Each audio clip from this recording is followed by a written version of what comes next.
I wouldn't exactly call 1984 a vintage year for theatre since the quality's been so patchy. So it was great to go up to Maitland and discover that there are some things you can always rely on, like the good time to be had at the Maitland Rep melodrama. Well, Rep always chooses its show well, and this year it's Sweeney Todd, who you may remember was the throat-slitting London barber who sold his victims' bodies to be made into pies. Very tasteful, eh? Well, the show's pretty funny and there are lots of good songs, but I wish director Steve Ryan had taken a leaf out of Sweeney Todd's book and wielded the razor a bit to shorten the show. What with hors d'oeuvres, a 3-course meal and coffee, it was a pretty long night. But still, I guess you can say you got your money's worth.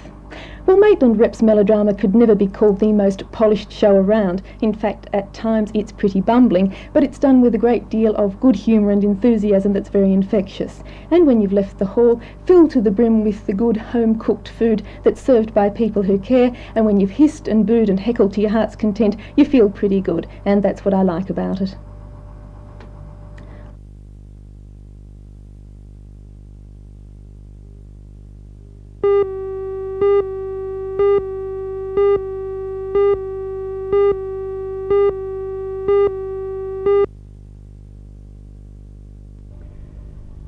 In view of the concern in the community, I think it's wise for everyone to take a breather. Treatment with donor sperm is an elective procedure. It's not essential, and whilst I'm very sympathetic to the people who are currently on treatment, whose treatment has to be suspended, I'm sure that we can get this matter sorted out and get back to normal operation fairly quickly. What about the possibility of a future test for AIDS? Well, it's certainly one of the most important things that has to be done in the next 12 months, and there are many centres that are working on this, and it's quite likely that something will be available in 1985. However, we have always at our clinic screened people carefully by, first of all, personal interview, and then by blood test for syphilis and hepatitis. And for one reason or another, we end up rejecting 2 out of 3 potential donors who approach us to donate to the sperm bank. We think it's fairly unlikely that we are holding in our sperm bank contaminated semen, but I think this is an important breather.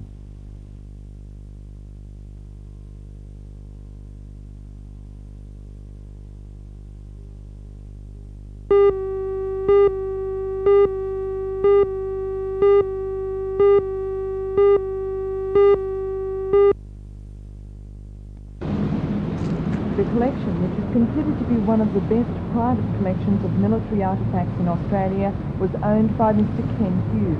Mr. Hughes was determined that the museum pieces be kept together, but when the sale to Newcastle City Council went into limbo after the dismissal last month, Mr. Hughes decided to auction his treasures. As it turned out, he need not have worried, because the city administration decided to buy the entire collection and notified the owner yesterday afternoon. Subsequently, the auction was cancelled. Mr. Bill Noble from the Hunter and Lower North Coast Tourist Authority says the collection will be a great boost to tourism in Newcastle.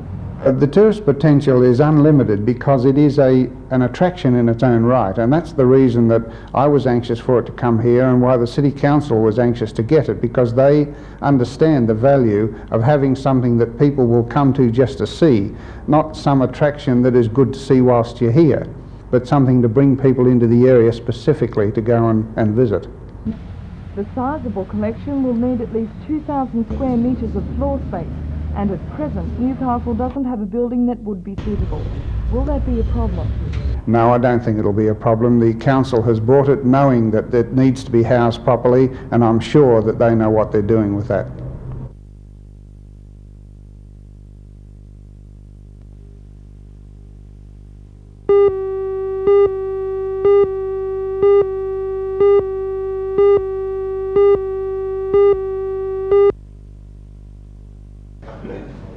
The new county chairman was elected only after the initial 5 nominations were reduced to 2. When the final ballot produced a stalemate result, with 5 votes for Alderman John Mock of Lake Macquarie Council and 5 for Councillor Joblin, it left his faith and the hand of NBN sound recordist Michael Ross to decide the new chairman. The draw favoured Councillor Joblin. I'm still getting used to the idea, Helen. It came as a surprise. I didn't propose to nominate till this afternoon, and so yes, it's taking a little bit of getting used to. County Chairman for the past 12 months, Alderman Kevin Evans, was nominated for another term of office, but declined, a decision he says wasn't easy. It's a very difficult decision to make. Firstly, I have 22 years membership of the Australian Labor Party, and had I contested another Labor-endorsed candidate, I would have faced expulsion from the party. And after 22 years, you don't do that lightly. However, Alderman Evans accepted nomination for the position of deputy. Voting was once again brought to a draw between Alderman Evans and Alderman Trunk for the City Council.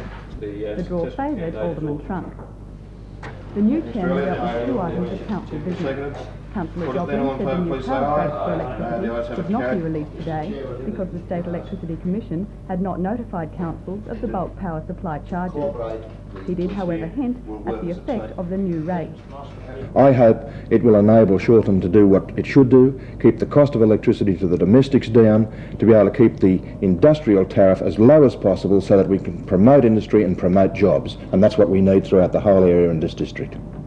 Negotiations by a competent private arbitrator acceptable to both parties read out to you in the Council. I've requested the Council would like to just outline the reasons for over the suspension and temporary reinstatement and a private inquiry for is quite timely quickness for private work. would resolve the issue without any still had not reached pressure from any area, just be done from the Council would be. However, the proposed open inquiry was to withdraw that Section 99 as a result of the Council would like to just outline the reasons for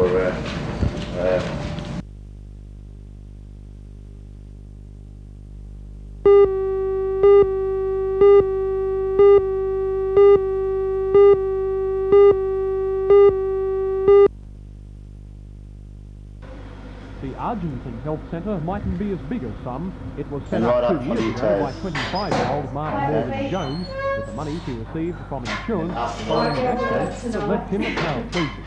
Mark and his wife Louise also run the centre entirely by themselves, with Mark having schooled himself in fitness instruction.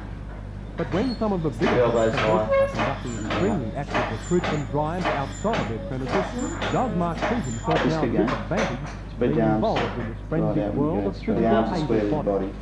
Just because I'm disabled doesn't mean that really it's unique. I'm still carrying out the same role as somebody else would be in the same, in the same type of business. So I don't really think it's a unique situation now. But some people may say, well, in such a competitive business, you're just going to have to work a little bit harder and put in longer hours to make sure that you are competitive with those others. That's quite possible, yes. I probably will be. I'm putting in extra hours now, probably more than most people would. Well, what sort of hours are we looking at? Well, we're looking at about 100 hours a week. I mean, is that worth it? In the long run, I hope it will be worth it, yes.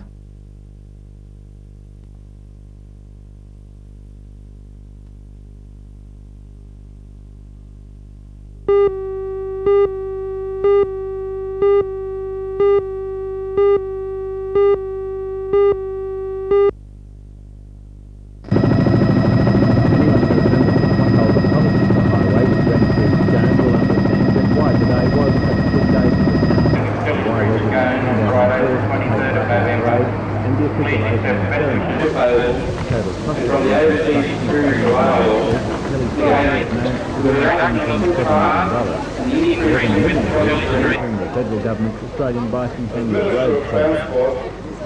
Which is absolutely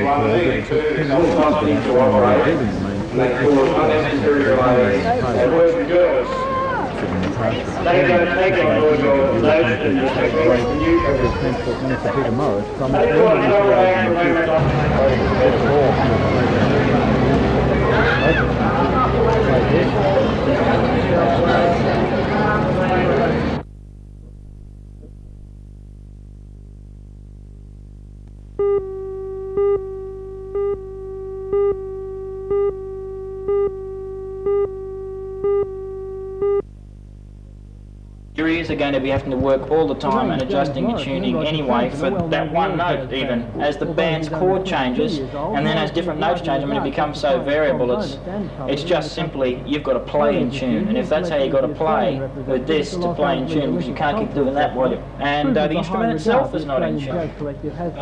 There's a many true words spoken suggestion, there's a lot of truth also widely respected as a creative and innovative team. I heard a guy tell me that because of the extra harmonics that come out in that chord, and that, although it sounds very simple and basic, is a real big help. It makes a big difference because I've experimented with it to how much in tune. Of course, a chance to hear these two creative geniuses doing what they do best, playing jazz.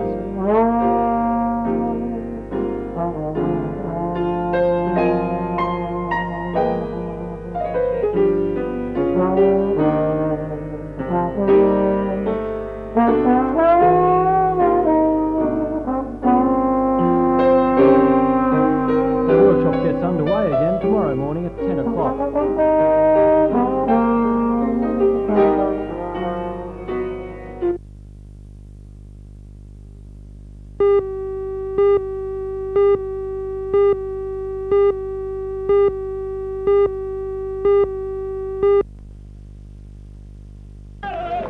Charlestown Apex Club had been planning the barbecue since February and had hoped to break the American record of 14,800 people attending a barbecue at a single session. By midday, about 500 people had arrived, and although hopes for an entry in the Guinness Book of Records for the most people dwindled, the club established another for the largest barbecue plate in the world. It's been 10 years all this time. And to add to the fun, static displays were provided by Police Rescue, the Fire Brigade, the State Emergency Service and the Scouts and Guides. Proceeds from the barbecue, which continues until about 7:30 this evening, will go to charity.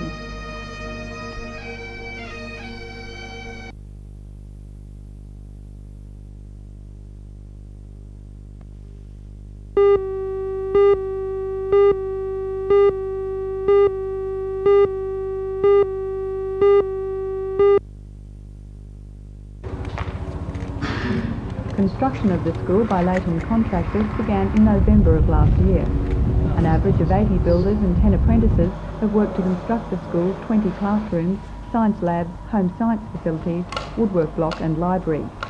A feature of the library's design is that it opens onto a central courtyard, which is flanked by classrooms, ensuring that it's centrally located and easily accessible. The school also has a large multi-purpose centre which can be used as a gym or concert hall. Although 10 weeks were lost due to wet weather, all that remains to be done before the school can be occupied is external landscaping, roadworks, fitting out and furnishing.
Oysters might look pretty simple things, but spend any time at the Brackish Water Research Station and talk to scientists like Vaughan Wisely, and you soon learn there's a lot more to oysters than meets the eye.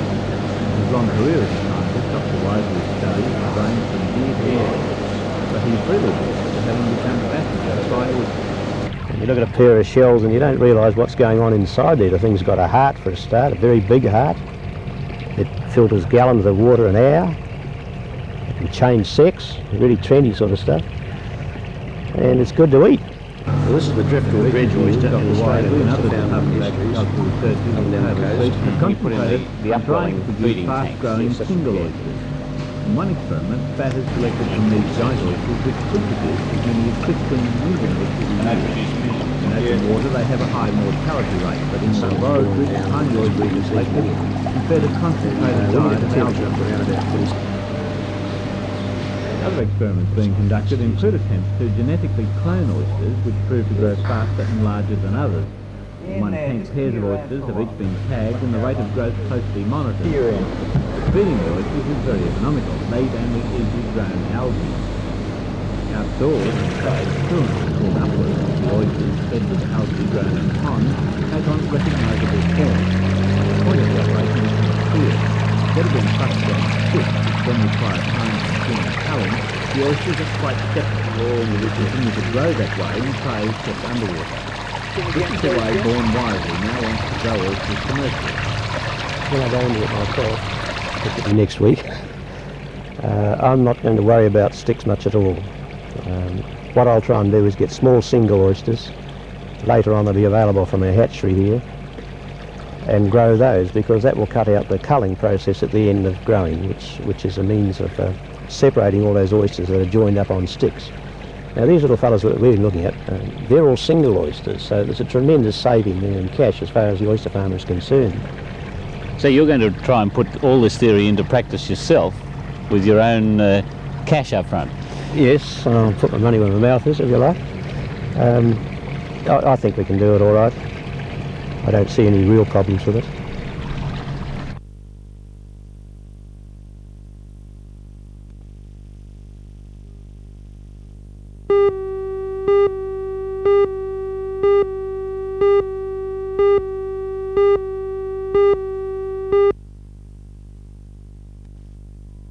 The 350 members who attended today's meeting voted against the union executive recommendation to return to work at midnight tonight.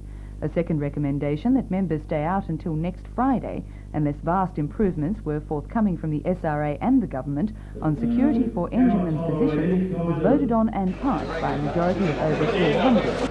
Passenger trains stopped running in Newcastle at midnight last night, and coal and freight trains have not run since midnight on Tuesday, when enginemen went on strike over the manning levels. We would have hoped for a different decision, and indeed we tried to get a different decision, but we were quite unanimously outvoted on taking the matter a different way. And what will happen now? Well, the enginemen, certainly in this area, will be out for some time to come, at least the 7th of December and possibly the 11th of December, depending how quickly the matter can be resolved the way they wish it. And there'll be hearings before the Arbitration Commission this afternoon, but they may not resolve it because there are a lot of things to be put into place and they will require time. Will the decision made here today influence the rest of the state at all? We can't answer that at this point in time.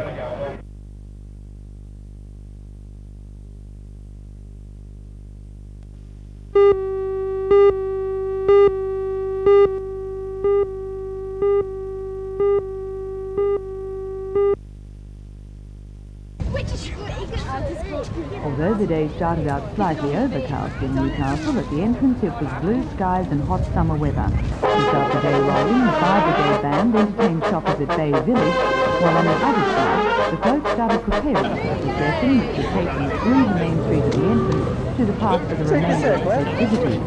Taking part in the procession were a wide variety of floats representing not only business houses in the area, but community groups as well. The central coast of British Park type vehicles received many admiring looks, as did some very strange-looking dwarfs. And one of the tiger also received more than a passing glance from the horse taking part in the procession. The citizens will continue through tonight with a fire brigade display and a night concert.